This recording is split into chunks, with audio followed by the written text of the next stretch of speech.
बिस्मिल्लाहिर्रहमानिर्रहीम। ये वो गार है जहाँ नबी सल्लल्लाहु अलैहि वसल्लम ने 3 दिन क़याम किया था। अस्सलामु अलैकुम व रहमतुल्लाहि व बरकातुहू। मैं हूँ आफ्ताब डोगरा और आज मैं मौजूद हूँ गारे सोर पे। तो इस वीडियो में आप मुकम्मल तफसीलन गारे सोर के बारे में जानने वाले हैं और जबले सोर के यहाँ पे जो डिफरेंट व्यूज़ हैं, डिफरेंट मनाजर हैं, आप यहाँ तक कैसे आ सकते हैं, आप मुकम्मल तफसीलन सब कुछ इस वीडियो में जानने वाले हैं। तो वीडियो पूरी देखिएगा।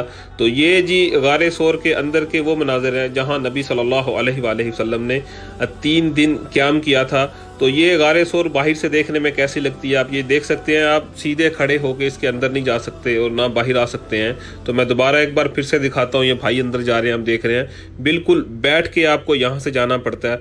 और गारे सोर वो गारे सोर है जहाँ नबी सल्लल्लाहु अलैहि वसल्लम ने हज़रत अबू बकर सिद्दीक़ रज़ी अल्लाह ताला अन्हो के साथ हिजरत के वक़्त 3 दिन क़याम किया था। तो ये जी इस वक्त आप अंदर से गारे सोर के खूबसूरत मनाजर देख रहे हैं। ये वो पत्थर हैं जहाँ नबी सल्लल्लाहु अलैहि वसल्लम ने इन पे बैठ के 3 दिन क़याम किया था। ये क्या ही खुशनसीब पत्थर हैं। और ये दूसरी तरफ आप देख रहे हैं, ये गारे सोर के सारे अंदर के मनाजर हैं। तो इंशाल्लाह आज इस वीडियो में आप मुकम्मल तफसीलन देखेंगे। गारे सोर के ऊपर जाने का सफ़र आप लोगों को नज़र आएगा। और उसके अलावा आप दिन का व्यू देख रहे हैं अभी। ये अब आगे जाके आप कुछ ही लम्हों में शाम का व्यू देखेंगे। शाम के अलावा फिर रात का व्यू भी, मतलब 3 व्यू आप लोगों को एक ही वीडियो में देखने वाले हैं। तो ये वो रास्ते हैं जी जिन रास्तों से कभी मेरे नबी सल्लल्लाहु अलैहि वसल्लम हज़रत अबू बकर सिद्दीक़ रज़ी अल्लाह ताला अन्हो के साथ गुज़र के गारे सोर की तरफ गए थे। और गारे सोर पे जाने का जो मकसद था, हिजरत के वक़्त जो अहले मक्का जो कुफ़ार थे, यहाँ के कुफ़ार मक्का, उन्होंने नबी सल्लल्लाहु अलैहि वसल्लम को बहुत ज़्यादा तंग किया हुआ था। वो पकड़ना चाहते थे। तो उनसे बचने के लिए नबी सल्लल्लाहु अलैहि वसल्लम ने गारे सोर की तरफ सफ़र किया था। तो गारे सोर पे आने के बाद उन्होंने यहाँ पे 3 दिन क़याम किया था। और ये वही गार है जिसके बारे में लोग कहते हैं कि मकड़ी ने जाले बना दिए थे, कबूतरी ने अंडे दे दिए थे। तो उससे पहले आप ये देख रहे हैं, यहाँ पे बिल्लियाँ भी आप लोगों को काफ़ी देखने को मिलेंगी। एक बहुत ही प्यारी बिल्ली है जो बिल्कुल हमें यहाँ पे टॉप पे मिली है गारे सोर के। और ऐसी बहुत सी बिल्लियाँ यहाँ पे, बहुत खूबसूरत बिल्लियाँ हैं। तो दोबारा जी मैं अपने टॉपिक की तरफ आता हूँ। आप ये देख रहे हैं, ये पूरा एक पहाड़ है और बहुत लंबा पहाड़ है। और अगर मैं यहाँ से कैमरा दूसरी साइड पे करता हूँ, आप देख रहे हैं ये जो रास्ता है ये सीधा ऊपर चलते हुए जा रहा है। अभी तो लाइक ये थोड़े थोड़े स्टेप बने हुए हैं यहाँ पे ऊपर जाने के लिए, लेकिन पहले ऐसा नहीं था। ये अल्लाह उस इंसान का भला करे जिसने ऐसे पत्थरों को तरतीब से रखा है। एक ने किया हो या ज़्यादा लोगों ने किया हो, ये बहुत एक नेकी का काम है। तो वो जैसा मैं बता रहा था, तो जब कुफारे मक्का ने नबी सल्लल्लाहु अलैहि वसल्लम का पीछा किया तो नबी सल्लल्लाहु अलैहि वसल्लम यहाँ पे मौजूद थे इस गार में। तो जब वो यहाँ पे आए तो गार के बाहर उन्होंने देखा कि मकड़ी ने यहाँ पे जाला बनाया हुआ था, जैसे मकड़ी हमारे घरों में जाले बना देती है। और कबूतर, आपको पता है कि यहाँ पे मक्का में, मदीना में बहुत ज़्यादा है। तो एक कबूतरी ने अंडे दिए हुए थे गार के बाहर।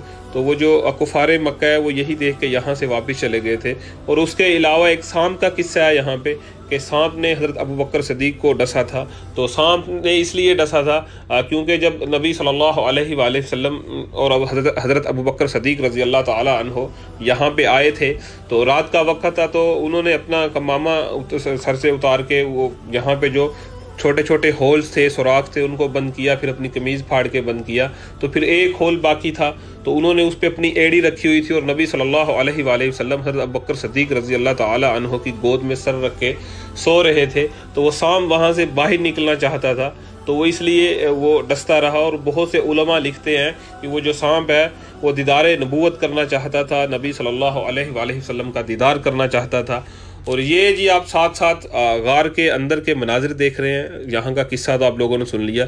ये एक बाहर का रास्ता है, अंदर से मैं पूरा यहाँ से इंशाल्लाह आप लोगों को घूम कर दिखाने वाला हूँ। आप अंदर कैसे आ सकते हैं, बाहर कैसे जा सकते हैं, इसके डिफरेंट गार के यहाँ से रास्ते हैं। ये वो रास्ता है, मेन रास्ता जो पहले वाला है, ये आज भी वैसे है। अगर आप लोग यहाँ से खड़े होकर बाहर से देखते हैं तो आप लोगों को अंदर से नज़र नहीं आएगा, बैठ के भी देखेंगे तो नज़र नहीं आएगा।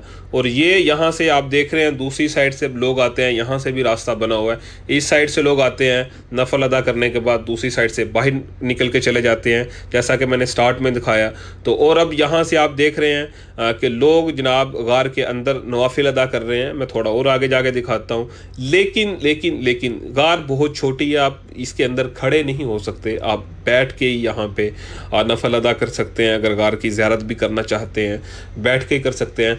और आप जितने भी यहाँ पे देखने वाले हैं, मेरी स्पेशली आप लोगों के लिए दुआ है कि अल्लाह ताला आप सबको भी यहाँ आने की हिम्मत दे। सबसे पहले तो आप मक्का में आएँ, उम्रा करें, हज करें, तवाफ़े काबा करें, और उसके बाद अगर अल्लाह ताला आप लोगों को हिम्मत देता है तो अल्लाह ताला आप लोगों को यहाँ लेके आए इस गार में, यहाँ पे आप ज़ियारत करें। मेरे नबी सल्लल्लाहु अलैहि वसल्लम ने 3 दिन क़याम किया था यहाँ पे, और थोड़ा दुश्वार गुजार रास्ता है, लेकिन जो फीलिंग्स यहाँ आके मिलती हैं तो मैं आप लोगों के साथ शेयर नहीं कर सकता। बहुत ही मज़ा आ रहा है यहाँ पे आके, बहुत मज़ा आ रहा है, और इंशाल्लाह वो दिन दूर नहीं है जब आप सब भी देखने वाले यहाँ पे होंगे। तो ये जनाब आप साथ साथ गार के अंदरूनी मनाज़िर देख रहे हैं। पत्थर है यहाँ पे ऊपर जो गार, मतलब जैसे ये गार बनती है, और बहुत छोटी सी गार है, इतनी बड़ी गार नहीं है। ये सारे रास्ते मैं बार बार आप लोगों को दिखा रहा हूँ, कभी कैमरा उस साइड लेफ़्ट साइड से लेके, कभी राइट साइड से लेके। तो इस वक्त गार के अंदर हूँ। तो लेकिन मैं यहाँ पे एक चीज़ मेंशन करना चाहूँगा, ये आप देख रहे हैं यहाँ लोगों ने अपने पूरे ख़ानदान के नाम लिखे हुए हैं। तो ये बहुत गलत है, आप लोगों को ऐसा नहीं करना चाहिए। हमारे जो बहन भाई यहाँ पर आते हैं, तो ये हमारा एक इस्लामिक विरसा है, तो हमें इसकी जितनी ज़्यादा हमसे इसकी केयर की जाती है, हिफाजत की जाती है, हमें वैसा करना चाहिए। ऐसे पूरे ख़ानदानों के जो नाम हैं वो हमें यहाँ पे नहीं लिखने चाहिए। देख रहे हैं आप हर तरफ लोगों ने पूरे ख़ानदान के, मोहल्ले के, पूरे गांव के यहाँ पे नाम ला के लिखे हुए हैं। ये बहुत गलत है, इस चीज़ से इज्तनाब करना चाहिए, और यहाँ पे सफाई का बहुत ज़्यादा आप लोगों को ख्याल करना चाहिए। और मेरी स्पेशली आप लोगों के लिए दुआ है कि अल्लाह ताला आप सबको, आप लोगों की ज़िंदगी में आप जहाँ कहीं भी है, सबसे पहले हमेशा खुश रखे, आबाद रखे, आप सबको तंदुरुस्त रखे। आमीन आमीन। और जो फिर आप यहाँ अल्लाह ताला आपको लेके आए, लेकिन सबसे पहले मैं यही कहूँगा कि ऐसी हरकत ना करें जो ये लोगों ने यहाँ पे की हुई है। और ये जनाब एक बार फिर आप गार के अंदर के अंदरूनी मनाज़र देख रहे हैं, और इसके बाद यहाँ पे ग़ुरूब आफ्ताब का कैसा मंज़र है तो आप वो भी देख सकते हैं। ये जी ग़ुरूब आफ्ताब के नज़ारे हैं यहाँ पे सूरज ग़ुरूब होने के। बहुत ही सुहाना मंज़र है, बहुत ही सुहाना मंज़र है। मुझे तो बहुत मज़ा आया यहाँ बैठ के, सूरज ग़ुरूब होने तक का इंतज़ार किया और बहुत मज़ा आया। यहाँ पे और भी बहुत सी छोटी छोटी गारें हैं, लेकिन मेन गार यही थी। अगर आप यहाँ पे घूमेंगे तो छोटी छोटी गारें बहुत सी देखने को मिलेंगी। और ये जनाब हमने रात होने का भी यहाँ पे वेट किया है, क्योंकि बार बार ऐसी जगहों पे आया नहीं जाता है, क्योंकि बहुत दुश्वार गुजार रास्ता है। तो लेकिन अगर अल्लाह हमें, मुझे और आप लोगों को भी जो यहाँ आ चुके हैं दोबारा हिम्मत देता है तो इंशाल्लाह क्यों नहीं बार बार आएंगे। तो लेकिन ये एक ही वीडियो में मैंने कोशिश की है डे, इवनिंग, नाइट जो तीनों व्यू हैं आप लोगों के साथ शेयर करूं। तो ये जनाब यहाँ से आप लोगों को पूरा जो शहर मक्का नज़र आ रहा है, जहाँ तक मैं अपना कैमरा लेके जा रहा हूँ वहाँ तक, और यहाँ से सामने मक्का टावर नज़र आ रहा है, और उसके साथ साथ अगर मैं जूम करता हूँ एक साइड पे हरम के मीनारे नज़र आ रहे हैं। और ये बहुत खूबसूरत व्यू है, पिक्चर्स में तो देखने को मिलता है, तो ऐसे बहुत कम देखने को मिलता है। और अगर आप लोगों को मेरी ये जो मेहनत है, ये वीडियोज़ हैं स्पेशली मैं आप लोगों के लिए बनाता हूँ, ये मेहनत पसंद आती है, एक छोटा सा गिफ्ट है आप लोगों के लिए। तो इसके बदले में अगर आप लोग मुझे सपोर्ट करना चाहते हैं, आप इस वीडियो को ज़्यादा से ज़्यादा शेयर करके हमारे दूसरे बहन भाइयों तक इस वीडियो को, इस लाइव ज़ियारत को पहुंचा सकते हैं। और मज़ीद वीडियोस देखने के लिए मुझे यूट्यूब पे भी सब्सक्राइब कर सकते हैं। मेरे यूट्यूब चैनल का नाम है आफ्ताब डोगरा, वहाँ मैं अक्सर जो ज़ियारतों की वीडियोज़ अपलोड करता रहता हूँ। तो मिलता हूँ जी एक नई वीडियो के साथ, तब तक के लिए इजाज़त दीजिए। अस्सलामु अलैकुम व रहमतुल्लाहि व बरकातुहू।